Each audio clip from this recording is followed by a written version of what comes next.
Many thanks for joining me on Global News and Zuma Nigeria. The headline says Marcus Jr. probes South China Sea boat deaths. Kevin McCarthy ousted as U.S. House Speaker. Over 20 dead as tourist bus plunges off Venice Bridge. U.S. targets China over fentanyl supply chain. And second quake near Naples raises volcanic fears. 3 Filipino fishermen died after their fishing boat was hit by a still unknown foreign commercial vessel in the South China Sea, the Philippine Coast Guard reported, and the country's president has vowed for a full investigation. On Monday, the incident happened while the boat was transiting waters 85 nautical miles, 157 kilometers northwest of the disputed Scarborough Shoal in the South China Sea. A number of crew members survived after the boat sank, the Coast Guard said. President Ferdinand Marcos Jr. said in a social media post on Wednesday following the Coast Guard's announcement, "We assure the victims, their families and everyone that we will use every effort to hold accountable those who are responsible for this unfortunate maritime accident." The incident is still under investigation to ascertain the details and circumstances surrounding the collision between the fishing boat and a still unidentified commercial vessel, Marcus Jr. said. Currently, the Philippine Coast Guard is backtracking and checking all monitored vessels in the area as part of its ongoing investigation, he added. The Philippine Coast Guard said later that an early assessment based on the surviving fisherman's account and sea traffic at the time of the incident showed that a crude oil tanker under the flag of the Marshall Islands have been involved. The Coast Guard said it will try to locate the tanker and its crew as part of the probe. Tensions in the disputed South China Sea have recently surged after the Philippines said it removed a 300-meter-long barrier installed by China's Coast Guard near the Scarborough Shoal, a prime fishing spot for Philippines boats and one of Asia's most contested maritime features. The strategic shoal, named after a British cargo vessel that ran aground on the atoll in the 18th century, was seized in 2012 by China, which has maintained a constant presence of Coast Guard and fishing trawlers there ever since. On Monday, the United States and the Philippines started yearly joint naval war games involving over 1,000 sailors from the two allies. The annual SASMA Tagalog Fought Together drills involve anti-submarine surface and electronic warfare exercises off Manila and the south of Luzon, the main island of the Philippines. U.S. 7th Fleet Chief Vice Admiral Carl Thomas told sailors at an opening ceremony in Manila that the rights of all nations to ensure national sovereignty were under attack every day on the high seas.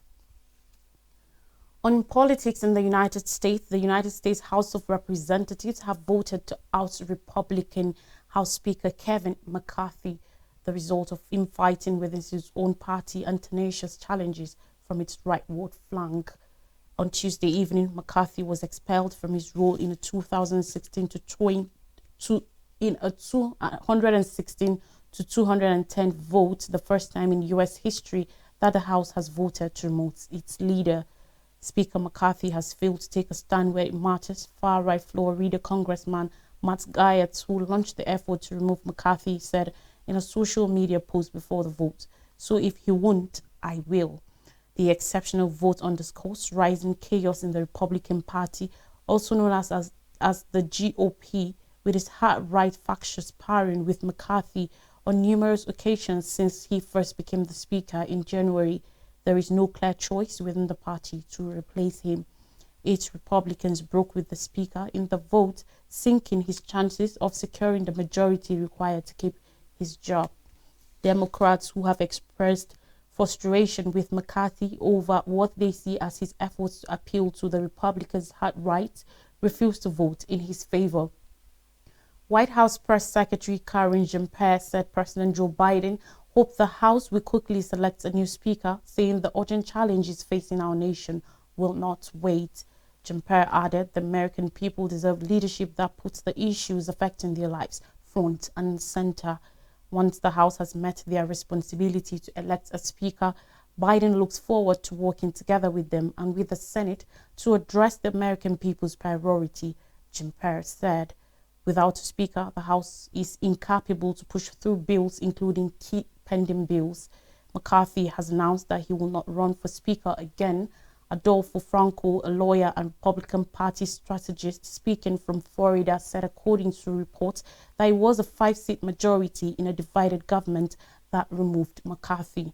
The reality is we have a Democratic president, we have a Democratic Senate, we don't have absolute majorities. Guyatz is living in a fantasy world, so I feel terrible for a man who has accomplished so much for our country to be ousted, Franco said.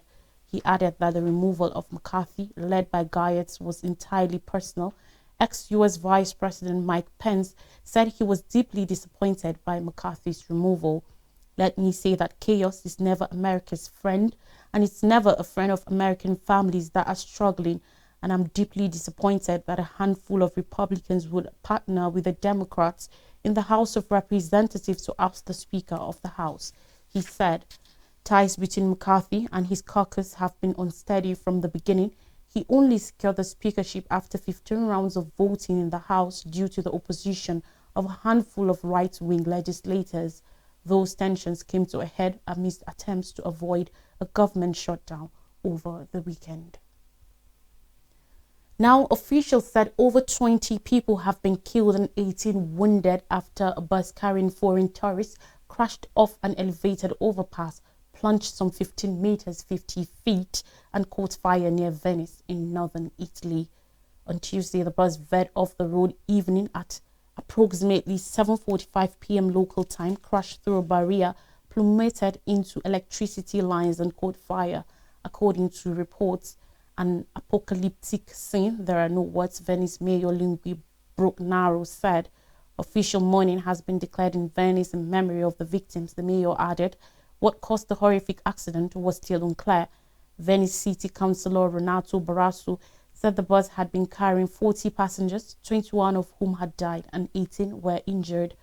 Barrasso cautioned that the death toll could rise as many of those hurt in the crash were in critical condition in hospital. It's an appalling tragedy. The city is in mourning, Barrasso said, according to reports. 5 of the victims were Ukrainians and 1 was German, said Venice's prefect Michel Di Bari, the local representative of the Interior Ministry. The bus was also carrying passengers from France and Croatia, reports said. Rescuers were still battling to remove the wreckage of the bus to make sure no passengers were trapped inside late on Tuesday evening. The Veneto region Governor Luca Zaia said, according to reports, that the cause of the accident was still unclear. This is an important tragedy, but it's difficult to understand how it happened, Zaia said. The bus was new and electric, and that street wasn't particularly problematic. Prime Minister Giorgia Meloni expressed her condolences, saying in a statement that her government thoughts were with the victims, their families and friends. Italy has suffered a number of deadly bus crashes in recent years. 16 people on board a bus carrying Hungarian students died in an accident near the northern city of Verona, while 40 people died in 2013 when a bus plunged off a viaduct in southern Italy in 2017. Meanwhile, the United States has enforced sanctions and launched indictments against dozens of Chinese companies and individuals it claims are involved in the illegal trade of the highly addictive drug fentanyl. On Tuesday, the charges and sanctions brought by the U.S. Attorney's offices in Florida and the Federal Treasury Department were strongly condemned by China. U.S. officials described the actions, which include charges against Chinese companies and executives accused of advertising, manufacturing, and distributing precursor chemicals for synthetic opioids such as fentanyl, as the latest effort in their fight against the deadliest overdose crisis in U.S. history. U.S. Attorney General Merrick Garland said, according to reports, that we are here today to deliver a message on behalf of the United States government. We know who is responsible for poisoning the American people with fentanyl. We know that this global fentanyl supply chain, which ends with the deaths of Americans, often starts with chemical companies in China, he said. Prosecutors accused of the Chinese chemical manufacturing companies of using fake labels and other mechanisms when shipping the illegal substances to the U.S. to avoid detection. Other shipments went to Mexico's powerful Sinaloa drug cartel, prosecutors said. A spokesperson for China's embassy in Washington, D.C., Liu Pengyu said the Chinese government took a firm stand on counter narcotics and accused the U.S. of scapegoating China and undermining China-U.S. anti-drug cooperation. U.S. Secretary of State Antony Blinken, during his visit to China in June, said he made clear Washington's need for much greater cooperation from Beijing on stemming the flow of fentanyl. Both sides had agreed to explore setting up a working group on the matter.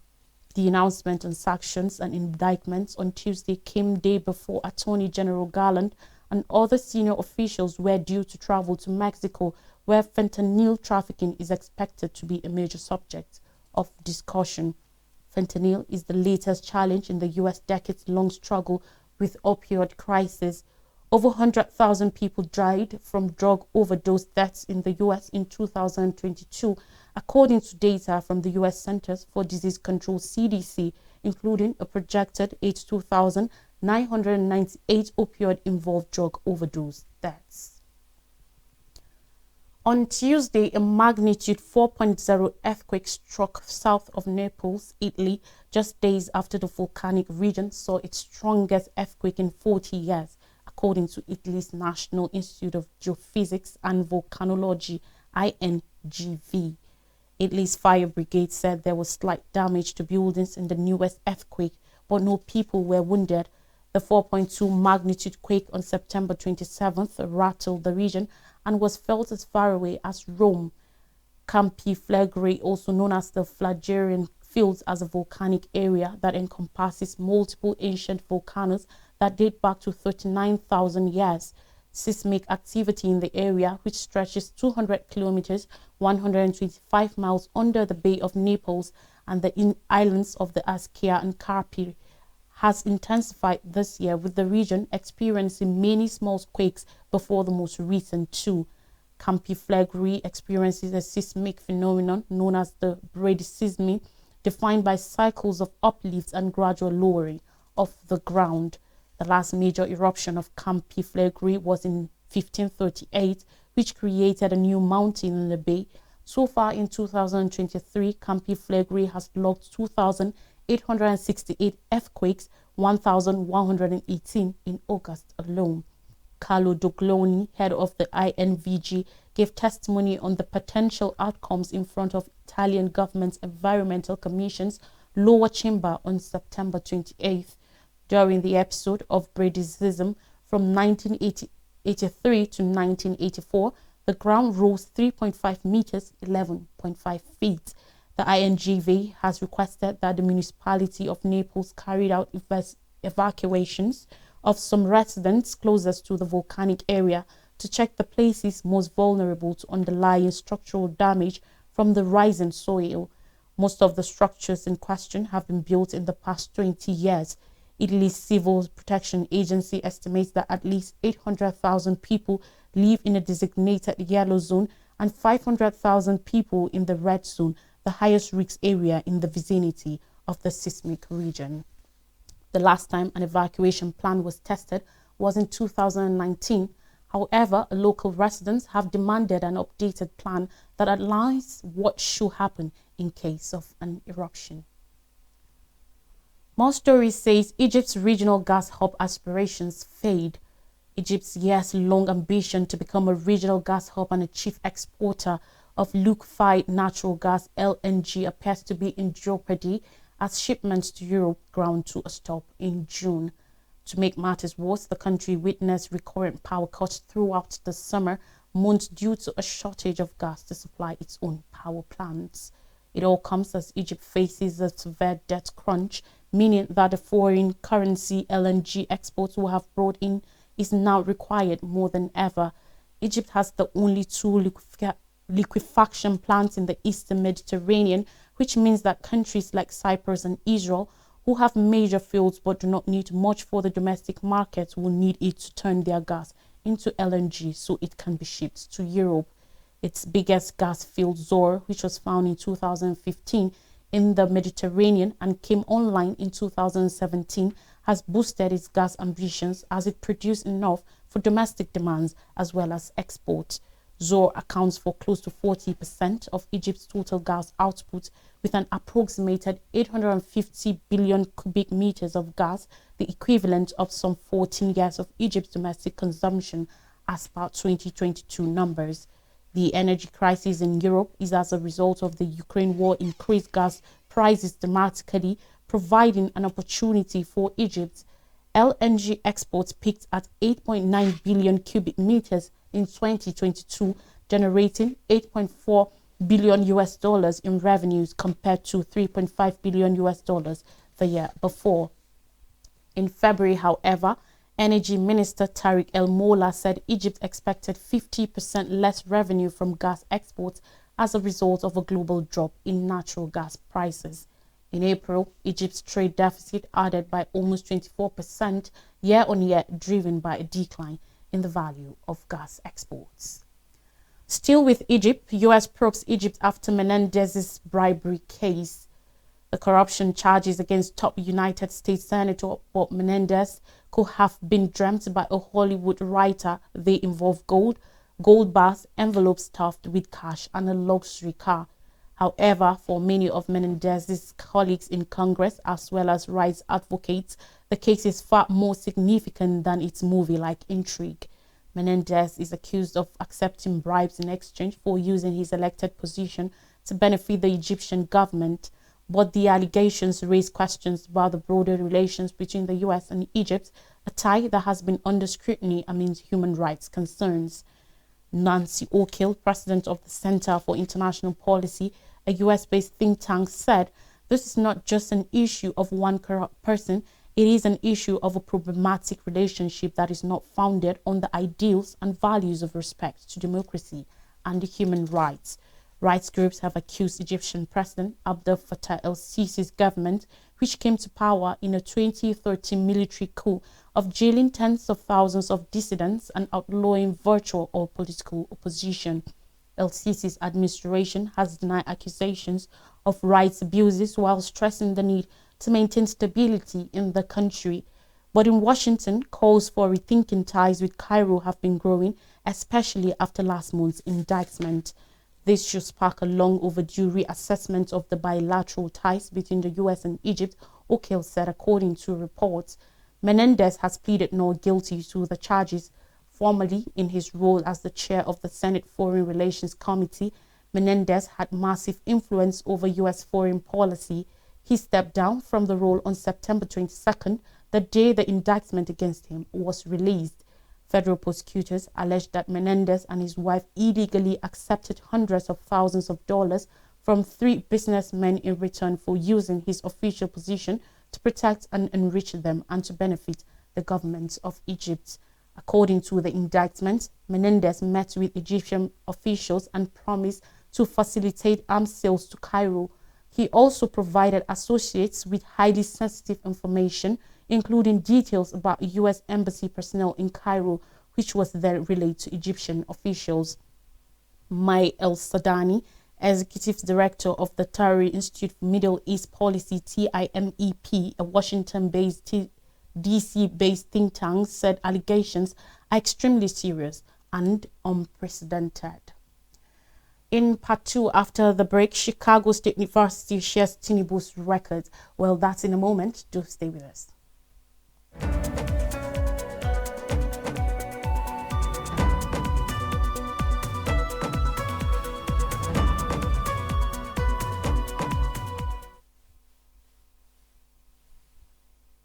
Welcome back. Thanks for staying with us. Stories from Nigeria now says Chicago State Varsity shares Tinubu's records. According to reports, Chicago State University CSU has released the school document of President Bola Ahmed Tinubu to the presidential candidate of the People's Democratic Party PDP, Atiku Abubakar. The subpoena was issued after a federal judge in the United States ordered the university to turn over records relating to Tinubu's time there in the late 1970s. Tinubu has been accused by Atiku of faking his academic credentials. The former vice president in the court documents alleges that the documents showing that Tinubu graduated from Chicago State in 1979 are not authentic, and that is grounds to nullify the president's election victory. And finally, on the news, deal with organized labor to cost federal government 2 trillion naira. Directly on the implementation of Monday's pact with the organized labor, the federal government will spend not less than 2 trillion naira. An agreement was reached after a 4-hour meeting to cushion the petrol subsidy removal pains on federal workers and other categories of Nigerians. Highlights of the Memorandum of Understanding MOU signed by government and labor are as follows. Government will require 1.125 trillion naira to actualize the 75,000 naira grant to 15 million households for 3 months. The money will lift the living standard of some of the poorest Nigerians as well as pensioners. The monthly wage award of 35,000 naira for about 1.5 million federal workers will cost the government 315 billion naira over a 6-month period. Besides, 100 billion naira will be committed to high-capacity CNG buses for deployment and use of Comtels. A review of the expenditure plan for 55,000 CNG conversion kits and construction of 84 units of CNG stations nationwide shows that about 400 billion naira will be invested. The estimation is that government will construct 2 CNG stations per state and the Federal Capital Territory, Abuja, with 10 additional stations spread across major economic centers. Yesterday, experts, social advocates, and other stakeholders applauded the agreement and suspension of the strike, noting that a commitment to tangible palliatives will directly improve the economy. They agreed that the suspension of the strike will save the economy huge losses. The strike was expected to cost the economy no less than 50 billion naira per day. The House of Representatives said the decision to suspend the strike was in the best interest of the country. Deputy Speaker Benjamin Kalu said if organized labor had embarked on the strike, the economy would have been given a rude shock, adding that dialogue between the government and labor yielded a positive result. He also commended the federal government for budgeting 100 billion naira for the procurement of CNG-powered buses and CNG kits to begin the conversion. Kalu expressed confidence in the ability of President Bola Ahmed Tinubu to engage the productive sector to drive the economic recovery process. The third quarter microeconomic report showed that the oil production moved from 1.2 million barrels per day to 1.45 million barrels per day, according to him. He said, though there was an improvement, more still required to be done, while there is need to work in synergy to optimize oil production. A recap of major stories says Marcus Jr. probes South China Sea boat deaths. Kevin McCarthy ousted as U.S. House Speaker. Over 20 dead as tourist bus plunges off Venice Bridge. U.S. targets China over fentanyl supply chain. And second quake near Naples raises volcanic flares. Okay, you're up to date. And that's it from me, Lois Turaki. A lot on our social media platforms where you can keep up with our programs. Stay with us here on Echo Television International.